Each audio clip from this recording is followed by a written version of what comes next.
Red book లేదు, తాటకూర కట్ట లేదు. వాడికి రెడ్ బుక్ రాయడం రాదు, వాడికి ఏం రాదు. వాడు బేవర్స్ నా కొడుకు లోకేష్ గాడు అన్పార్లమెంటరీ లాంగ్వేజ్ యూజ్ చేసిన. I'm sorry to say is unfit. అతనికి మంత్రి పదవి వేస్ట్. మినిస్టర్ స్పెల్లింగ్ చెప్పమనండి, ఆయన ఏం మినిస్టర్ ఆ స్పెల్లింగ్ చెప్పమనండి. I will challenge him. Jagan న్యాయంగా ఉంటాడు, న్యాయంగా చేస్తాడు. ఇవాళ కాకపోతే రేపు కాకపోతే ఎల్లుండి 10 సంవత్సరాల తర్వాత జగనే సీఎం. ఇప్పటికీ అరెస్టులు పర్వం కొనసాగుతుంది అంటున్నారు. అసలు ఎంతవరకు సమంజసంగా ఉంటుంది అంటారు? ఇది సంక్షేమం గాలికి వదిలేసి నాకు దగ్గర డబ్బులు లేవని చెప్పి ఇప్పుడు డైవర్షన్ పాలిటిక్స్ చేస్తున్నారు బాబు గారు, ఎలా చూడండి? డైవర్షన్ పాలిటిక్స్ చేయడానికి పెట్టింది పేరు చంద్రబాబు గారు. మాట మార్చడంలో ఊసరవల్లి కన్నా 10 రంగులు ఎక్కువ ఉంటాయి. ఊసరవల్లి కూడా సిగ్గుపడి ఊసరవల్లులు కనబడతలేవు, మాయమైపోయినాయి చంద్రబాబు దెబ్బకి. ఈడంత బేవర్స్గా లేడండి. Sorry to say I'm 100% confidently చెప్తాను. నేను చంద్రబాబు నాయుడు ఓటమిని అంగీకరించాలా, ఇప్పటికైనా దిగిపోయి జగన్ని చెప్తే ఆయన రూలింగ్ చేస్తాడు. కంటే మాకు ఇప్పుడు సపోర్ట్ ఎక్కువ ఉంది, ఎన్డీఏలో భాగంగా ఉన్నాము, కేంద్ర పథకాలతో పాటు అన్నీ మాకు వస్తున్నాయి అన్నారు. మరి ఇప్పుడు చూసుకున్నట్లయితే ఇక్కడ ఏం చేస్తున్నారు? సంక్షేమానికి డబ్బులు లేవంటున్నారు, అభివృద్ధికి లేవంటున్నారు. ఎప్పటికప్పుడు డైవర్షన్ పాలిటిక్స్, ఏదో ఒక క్యాబినెట్ మీటింగ్ పెట్టుకోవడం. ఇప్పుడు అన్నిటికీ డబ్బులు లేవంటారు కదా, సంక్షేమానికి డబ్బులు లేవంటారు. ఇవన్నీ మరి జగన్ కరోనా టైంలో 2000 ఇచ్చాడు ఇంటింటికి. 2000 తీసుకుందని నేను సాక్ష్యం చెప్తాను. మాస్కులు ఫ్రీ మాస్కులు పంచాడు, కాటన్ క్లాతులు. ఈ డ్వాక్రా మహిళల్ని ఇవన్నీ వదిలిపెట్టి అన్యమన్న సంఖ నాకు ఇచ్చి ఇదేంది జగన్ సోలోగా వచ్చిన జగన్ అంత అభివృద్ధి కార్యక్రమాలు చేసినప్పుడు ఇప్పుడు ఎన్డీఏలో భాగంగా ఉన్నారు. చేయడానికి ఏంటి? వీళ్ళకి డబ్బులు లేవా, లేకపోతే వీళ్ళ స్వప్రజయాలకే కూటమి యొక్క భాగస్వామ్యం అంట. ఏమందంటే రెడ్ బుక్ రాజ్యాంగం నడుతాను సార్, ఇక్కడ రెడ్ బుక్ రాజ్యాంగం నడుతుంది. రెడ్ బుక్ న్యాయం చేయాలని రెడ్ బుక్ను ఊరేగిస్తాను. రెడ్ బుక్ వల్ల ఏది లేదు, ఏం లేదు. వాడికి స్పెల్లింగ్ రాదు సార్ మినిస్టర్ది. వాడు రాజ్యాంగం రాసేటోడా? అంబేద్కర్ గారు రాసిన రాజ్యాంగాన్ని కలదొక్కుతారు. వల్లభనేని వంశీ గారి ములాఖాతులో కలవబోతున్నారు జగన్ గారు. తదుపరి ఏదైతే బలోపేతం చేయడానికి పార్టీని ఇంకా సహకరిస్తానంటున్నారు, 2.0 అడ్డుకోవడానికి ఇవన్నీ కార్యాచరణలు అంటారా ఇప్పుడు కూటమి ప్రభుత్వం?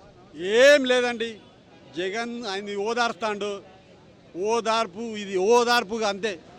సింహం వంశీ గారు లోపల ఉన్నా కూడా ఆయన సింహమే. బంధించబడ్డాడు, అన్యాయంగా బంధించబడ్డాడు.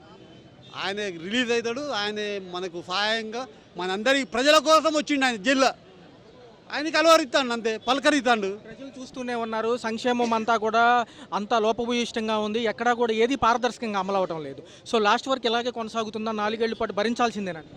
మనము లేడీస్కి బస్ ఫ్రీ అన్నాం, గ్యాస్ సిలిండర్లు ఉచితంగా ఇస్తామన్నాం. ఇంత మటుకు అది దిక్కులేదు. దొడ్డు బియ్యం ఇస్తారు, సన్న బియ్యం తీసేసారు. ఇంటింటికి కాడు చంద్రబాబు బియ్యం ఇస్తా, కందిపప్పు ఇస్తా, అన్నీ ఇస్తా అన్నాడు. మాకు బియ్యం ఇవ్వట్లేదు, కందిపప్పు ఇవ్వట్లేదు, ఏమి ఇవ్వట్లేదు. మాకు బియ్యము పంచదార ఇస్తాడు. ఈ పోలీసు వాళ్ళు రాజ్యాంగం నడుతుంది. కొజ్జాలు వీళ్ళు పోలీసు వాళ్ళు అన్పార్లమెంటరీ లాంగ్వేజ్ యూజ్ చేస్తానా మొత్తం వేస్ట్ నా కొడుకులు. పోలీస్ డిపార్ట్మెంట్ని ఎట్లా అంటే వాడు చీపురు పుల్లలా మాట్లాడుతున్నాడు. పోలీసు వాళ్ళు ఏం లేదు సార్, కాంట్రిబ్యూషన్ చేస్తాడు. చంద్రబాబు ఎల్లో పే చేస్తాను పెట్టుకొని నడవాలి. రెడ్ బుక్ లేదు, తోటకూర కట్టలేదు. అది కొంచెం వెనక్కి తీసుకోండి. ఒక పక్క చూసుకున్నట్లయితే ఈ అంశాలు ఎందుకని ఇట్లాగా కొనసాగుతున్నాయి? అరెస్టుల పర్వం మీద ఎందుకు ఫోకస్ చేశారు? మేము అధికారంలోకి వచ్చాం, ఎదుటి వాళ్ళ మీద కక్ష సాధించాలి. టీడీపీ కాని వాళ్ళు, కూటమి కాని వాళ్ళు, వైఎస్ఆర్సీపీకి సపోర్ట్ చేసిన వాళ్ళు మీద మా ప్రతాపం చూపించాలి.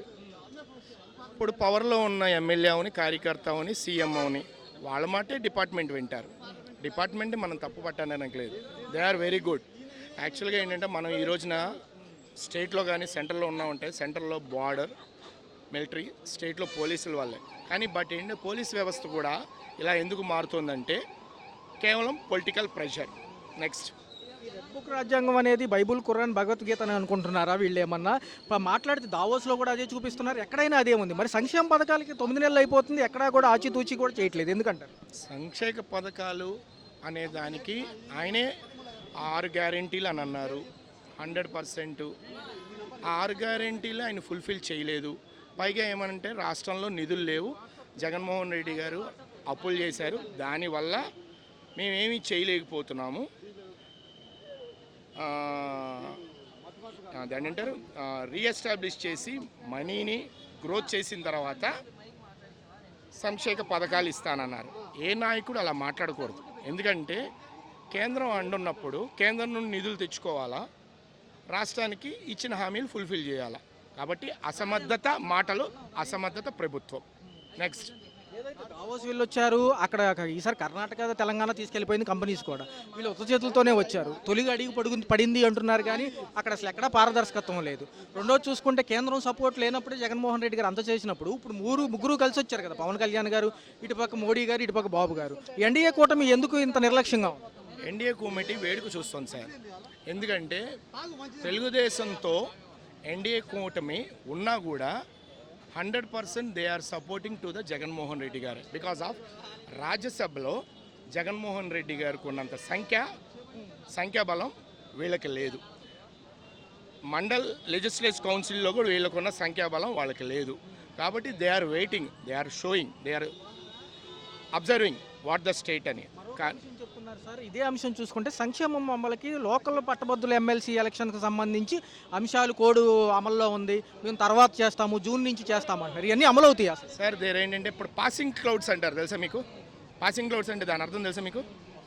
మబ్బులు అలా వెళ్తూ ఉంటాయి. వీళ్ళ మాటలు కూడా అంతేనండి. ఇంకేంటి నెక్స్ట్ చూస్తున్నారు కదా సార్, మరి 9 నెలలు అవుతుంది కదా దగ్గర, మరి సంవత్సర పాలన కూడా దగ్గర పడినట్టే. ఈ సమ్మర్ అయిపోతే ఇంకా అయిపోయినట్టే. మళ్ళీ కొత్త ఎకడమిక్ ఇయర్స్ అవుతాయి, మళ్ళీ రైతులు కొత్తగా మళ్ళీ పంటలు వేస్తూ ఉంటారు. మరి ఎక్కడ రైతు అన్నదాత సుఖీబాబా ఎక్కడ, తల్లికి వందనం ఎక్కడ, పిల్లలకి 15,000 అన్నారు ఎక్కడ ఇవన్నీ? సార్ అవేమీ చేయలేను, నా దగ్గర నిధులు లేదని చెప్పేశాడండి చంద్రబాబు. ఆయన గవర్నమెంట్ నుండి తీసుకున్న పర్సనల్ అమౌంట్తో వరల్డ్ టూర్స్ తిరుగుతున్నాడు, ఏమీ తేవట్లా. ఇవన్నీ ఫుల్ఫిల్ చేయలేని చెప్పేశాడు. ఇంకా జనాలకు అర్థమైపోయింది ఆయన మాటలు నిజం కాదు, అన్నీ అబద్ధాలు, ఆయన ఏమీ చేయలేడు. సరే మీరు అన్నట్టు పవన్ కళ్యాణ్ గారు వాళ్ళల్లోనే అంతర్గత గొడవలు జరుగుతున్నాయి. ఇప్పుడు ర్యాంకింగ్ వేశారు, ఎమ్మెల్యే మినిస్టర్ ర్యాంకింగ్ వేశారు. ఎమ్మెల్యే మినిస్టర్ ర్యాంకింగ్ వేసినప్పుడు నారా లోకేష్ అనే వ్యక్తికి పాయింట్స్ ఎక్కువ వేసి పవన్ కళ్యాణ్ తక్కువ వేశారు. వేసిన తర్వాత పవన్ కళ్యాణ్ ఫీల్ అయ్యాడు, 14 పుణ్యక్షేత్రాలకు వెళ్ళిపోయాడు.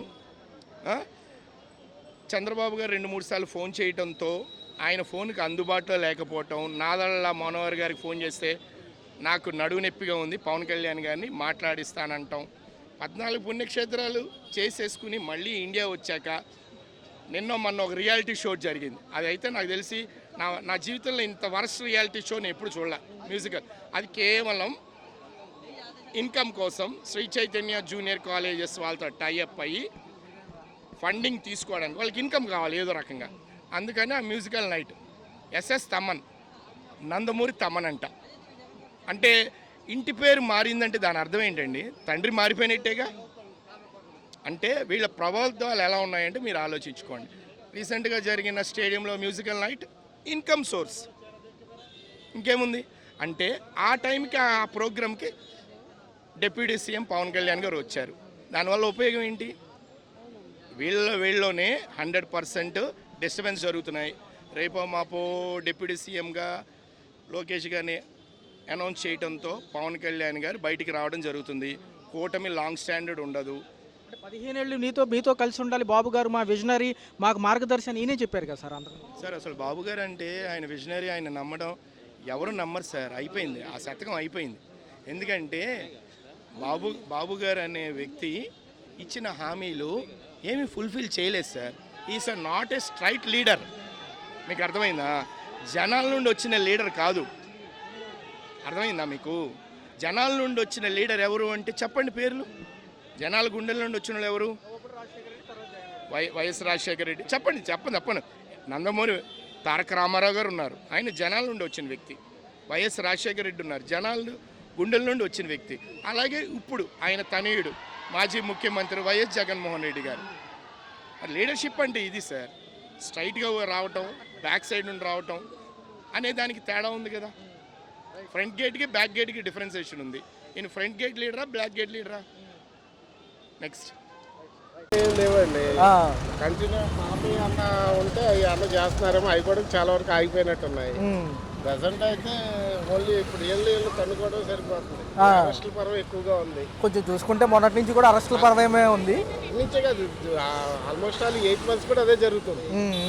ఈ పాత మిగతా ఏంటంటే పెన్షన్లు అయ్యే కొద్దిగా జరుగుతున్నాయి తప్ప అభివృద్ధి అనేది అమరావతి మీద తప్ప ఇంకెక్కడా లేదు. ఒకవేళ పథకాలు ఉగాది నుంచి ఇస్తానంటున్నారు, మళ్ళీ ఖజానాలో డబ్బులు లేవంటున్నారు. వచ్చేదాకా రావాలిగా, ఏదన్నా బై హ్యాండ్ వచ్చేదాకా కదా. సార్ చూసుకుంటే ఈ జగనన్న 2.0 మళ్ళీ జనంలోకి వస్తామంటున్నారు, ఒకవేళ వర్కౌట్ అయితే చెప్పలేమండి ఎవరు ఇది వాళ్ళది. ఆ టైంకి ఇంకా 4 years ఉంది కదా. ఏంటి సార్ పవన్ కళ్యాణ్ గారు ఉంటారా లాస్ట్ వరకు, లేకపోతే బీజేపీ తీసుకెళ్ళిపోతుందా? అది చెప్పలేదు.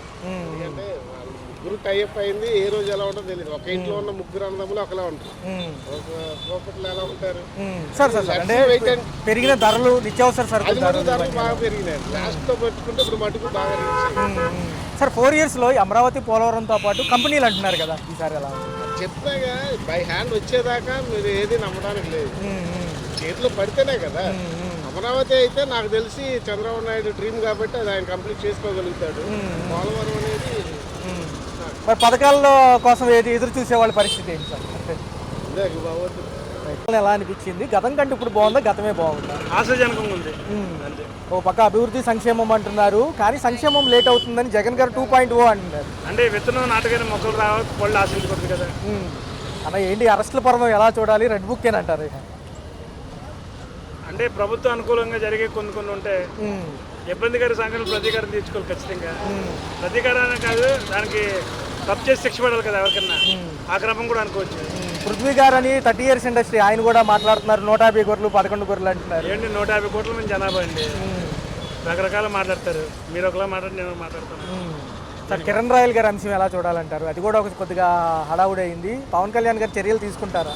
అంటే ఆ వ్యక్తిగత నాకు తెలియదు. అవి 4 ఏళ్ళు మాట్లాడకూడదు కదా. 4 ఏళ్ళు ఎలా ఉండబోతుంది చూడాలి. బాగుంటుందనే ఎంచుకున్నాం కదా. ఉగాది నుంచి పథకాలు అంటున్నారు, అవుతాయా? ఎందుకంటే ఖజానాలో డబ్బులు లేవు కదా. అవుతాయంటే ఒక సామాన్యుని ఏం చెప్తాను, మీరేమనుకుంటున్నారు అసలు? వెయిట్ చూడాలనిపిస్తుంది. అంతే సేమ్. సో కేంద్ర సపోర్ట్తో ముందుకెళ్ళిపోతామా 4 years? కొద్దిగా లిఫ్ట్ ఉంటే బాగుంటుంది కదా. అదే ఎందుకంటే దావోస్ వెళ్ళి వచ్చారు, కంపెనీలు అయితే కర్ణాటక తెలంగాణ తీసుకెళ్ళింది ఈసారి. సో మనకేంటంటే ప్లేస్ చూపించి ఇదే గవర్నమెంట్ పర్మనెంట్ అయితే వస్తామంటున్నారంట. హామీ నమ్మకం అయితే కుదరాలి. ఆ నమ్మకం కుదిరేదాకా పరిపాలన సాగించాలి కదా. ఈ లోపు మళ్ళీ అడ్డుకట్లు ఏమైనా పడితే ఇబ్బంది అవ్వచ్చు. ఏంటి సార్ చిరంజీవి గారు ఏంటి రాజకీయాలని నేను దూరంగా ఉంటున్నాను, నేను రానంటున్నారు కదా అసలు లోపలికి? ఎవరు అవసరాలు అలావండి. ఢిల్లీ ఎన్నికలు ఎలా అనిపించింది? వాళ్ళు కూడా మార్పు కోరుకున్నారు, మారింది. చూస్తారు, ప్రతి ఒక్కరికి అవకాశం ఉంది కదా. రెడ్ బుక్లో నెక్స్ట్ కొడాలి నాని గారు అంటున్నారు, వల్లభనేని వంశీ గారు అయిపోయారుగా. చూద్దాం, చాప్టర్లు మారిపోతాయి కదా. ఓకే సంక్షేమంతో పాటు అభివృద్ధి వెళ్తుందా, లేకపోతే అభివృద్ధి ఒకటే పెద్దపేట అంటారా? బ్రదర్, నాతో పాటు నువ్వు విజయవాడ ఉన్నావు కదా, నాకన్నా మీకు చాలా బాగా తెలుసు. ఇంకా నేనేం చెప్తాను మీకు. ఎలా ఉంది సార్ కరెంట్ ఛార్జీలు, రోడ్లు వ్యవస్థలు, స్మార్ట్ మీటర్లు కూడా అంటున్నారు? సోలార్ సిస్టమ్ వినియోగించుకుంటే బాగుంటుంది, అది నా సైన్స్. ఉంటుందంటారా? జనాలు కొంచెం డబ్బులు తక్కువ ఉన్నాయని చెప్పారు కదా. చేసేవాళ్ళని బట్టి ఉంటుందండి. అది అంటే 2 సాధ్య పడతాయి అన్నారు కదా, మనసులో ఉంటే మార్గం ఉంటుంది.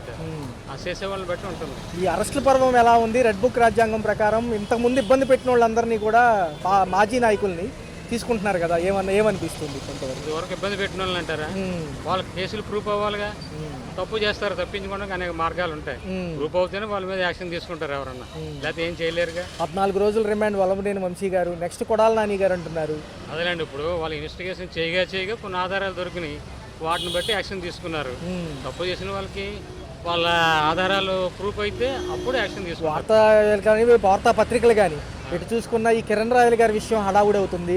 పెన్ డ్రైవ్ ఉంది, నాది పవన్ కళ్యాణ్ దగ్గరికి సంబంధించింది అంటున్నారు. ఏముంది అసలు ఆయన దగ్గర? పెన్ డ్రైవ్ ఏదో ఉందంట కిరణ్ రాయల్ గారి దగ్గర, మహిళల్ని ఇబ్బంది పెట్టిన తిరుపతి ఇన్ఛార్జ్ ఆయన ఏదో అంటున్నారు, నా దగ్గర పెన్ డ్రైవ్ ఉంది, నేనేం మాట్లాడినా బాబు గారు పవన్ గారు ఏమి స్పందించరు అంటున్నారు. అంటే వాళ్ళనే బ్లాక్మెయిల్ చేద్దామని అసలు ఏంటి, అసలు ఏం అంశం జరుగుతుంది? లక్ష్మి అనే ఒక మహిళని ఇబ్బంది పెడితే వీడియోలు కూడా వచ్చినాయి కదా సార్. అదే పెన్ డ్రైవ్ ఎవరి గురించి అంటారు? అది లేడీస్ని ఇబ్బంది పెట్టారన్నా? కాదు సార్, పవన్ కళ్యాణ్కి సంబంధించిన ఒక వీడియో ఉందంట ఆయన దగ్గర. ఎవరి దగ్గర? ఈ కిరణ్ రాయల్ అనే వ్యక్తి దగ్గర. సో అందుకని నేనేం మాట్లాడినా వాళ్ళు ఏమనరు అంటున్నాడు ఆయన. అంటున్నారా? నిన్న మొన్న అదే విషయం. సాధారణంగా అలాగే అంటారు. అది బయటికి రావాలి, ప్రూఫ్ అవ్వాలి. అది రేపు పొద్దున్న నిజంగా అది వచ్చింది అనుకోండి, అది డమ్మీ అంటారు. ఒరిజినల్ అన్నారుగా, దాని డమ్మీ కాదు, ఇది ఒరిజినలే అని దాన్ని మనం ప్రూఫ్ చేసుకోగలగాలి. అది కొల్లు రవీంద్ర గారు, మచిలీపట్నం ఎమ్మెల్యే గారు ఏమంటున్నారంటే కర్మఫలం అనుభవించక తప్పదు అంటున్నారు. కర్మఫలం అనుభవించక తప్పదు అంటున్నారు. మరి ఏంటి నాయకులందరూ లోపలికైనా రేపు? కర్మఫలం అనుభవించక తప్పదంటే వాళ్ళ అదృష్టాన్ని బట్టి వాళ్ళు తప్పించుకునే మార్గాలను బట్టి ఉంటుంది.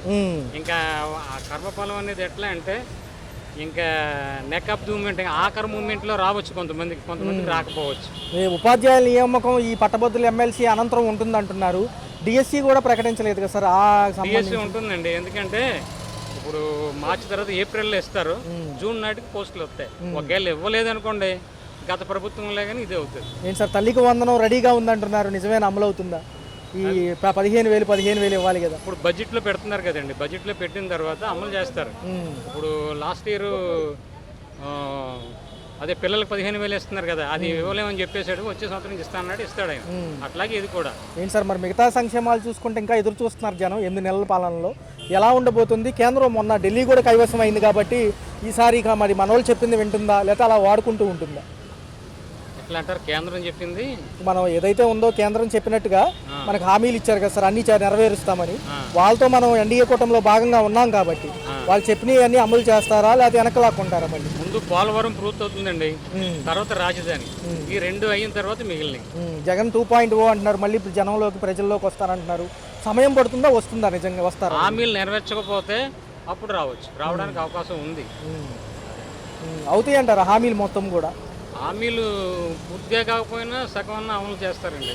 తర్వాత ఏంటంటే కేంద్రం ఇచ్చే నిధులను బట్టి కొంతవరకు ఆధారపడి ఉంటుంది. కేంద్రం నుంచి వీళ్ళు అనుకున్నట్టుగా వచ్చేస్తే 100% సక్సెస్ అవుతారు, లేదా అవ్వలేరు, సగం మట్టికి నెరవేరుతారు నాకు తెలిసి. కాంగ్రెస్ ఏమైనా బలోపేతం అవుతుందా? కాంగ్రెస్ పార్టీ ఏమన్నా ఇక్కడ ఆంధ్రాలో అంటారా? ఆంధ్రాలో బలోపేతం అవ్వాలంటే చాలా కష్టపడాలి. పిసిసి అధ్యక్షురాలు ఉంది కదా, ఆమె కష్టాన్ని బట్టి ఉంటుంది. రోజా గారు అటు చేరదామని చూస్తున్నారు, గత 2 రోజులుగా వార్తలు నడుస్తున్నాయి. మాజీ మంత్రి రోజా గారు అవునండి కాంగ్రెస్లో చేద్దామని చూస్తున్నారంటారా? చేరినా ఆవిడకి అంత పేరు లేదు కదా, ఆవిడ పేరు మన వైసీపీలో ఉండగానే పోయింది కాబట్టి అంత ఆమె వల్లే పార్టీ బలోపేతం అవుతాడే అనడానికి లేదు. ఇంకా ఏదన్నా ఇవ్వాలంటే ఈవిడ వల్లే అవుతుంది, రాజశేఖర రెడ్డి గారి అమ్మాయి వల్ల అవుతుంది. అంటే ఆయన మీద ఉన్న అభిమానం చేత, తర్వాత జగన్ మీద ఉన్న ఎలిగేషన్ వల్ల అవడానికి అవకాశం ఉంది, ఆవిడ పనితీరును బట్టి. 4 ఏళ్లలో పోలవరం అమరావతితో పాటు ఏదైతే 20 లక్షల ఉద్యోగ కల్పన అన్నారో వచ్చే ముందు 20 లక్షలు కాకపోయినా సగం మటుకు చేస్తారండి. నాకు తెలిసి రాజధాని పూర్తవుతుంది, పూర్తవకపోయినా 90% అవుతుంది, పోలవరం డెఫినెట్గా అవుతుంది. ఇంకా మిగిలిన అంటారా సగం వరకు నెరవేరు.